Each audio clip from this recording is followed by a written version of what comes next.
Bakının Yasamal rayonu Zərgər Palan küçəsi 59 ünvanının sakinləri də sağlamlıqlarının təhlükə qarşısında olmasından gileylənir. Onların gileyi qazlı sulardan deyil, təbii ki, həyat mənbəyi sayılan ağacdandır. Bəzi sakinlər sağlam ağacların kəsilməsindən şikayətçidir, bəziləri isə ağacların kəsilməməsindən. Bakının Yasamal rayonu Zərgər Palan küçəsi 59 ünvanında yaşayan sakinlər kimi.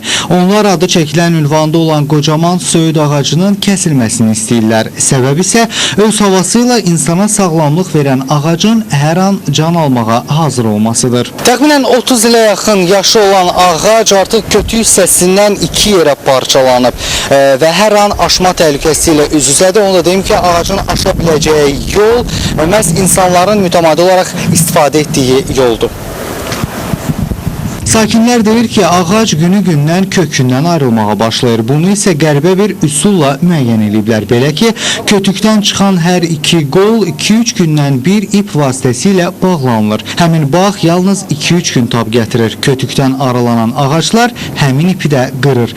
Təhlükənin vaxtında qarşısını almaq üçün sakinlər aidiyyatı qurumlara dəfələrlə müraciət etdiklərini deyirlər. Biz müraciət etmişik 61 nömrəli JEK-ə. JEK də müraciət edib, deməli, Zülön Xəzərsiyyə. Onlar da məlumat verdilər ki, bu yaxında gələcəklər, ağacı kesəcəklər, düzəldəcəklər. Bir ayda xəbər yoxdur.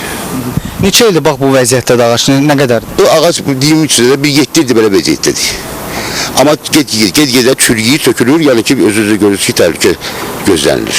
Məsələdə adı çəkilən 61 sayılı Mənzil Kommunal Təsərrüfatı Birliyindən isə maraqlı bir cavab aldıq. Qurumdan bildirildi ki, sakinlər onlara belə bir problemlə bağlı müraciət etməyib. Heç birliyin əməkdaşlarının bu problemdən xəbərləri belə yoxdur. Elə ona görə də 61 sayılı Mənzil Kommunal İstismarı sahəsinin rəisi ilə birlikdə təkrar əraziyə yollandıq. Bizə bu haqda heç bir müraciət olunmamışdır. Bəs yaxşı, indi gəldiniz, gördünüz vəziyyəti, hər hansı bir tədbir görüləcək? Aydın məsələdir. Gələcəkdə bunun uçmasının qarşısının alınması üçün müəyyən tədbirlər görəcəyik.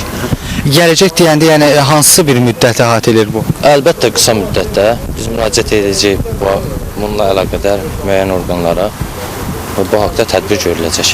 İndi gəl ümid elə ki, bütün bu tədbirlər görülənə qədər heç kim təhlükənin qurbanı olmayacaq.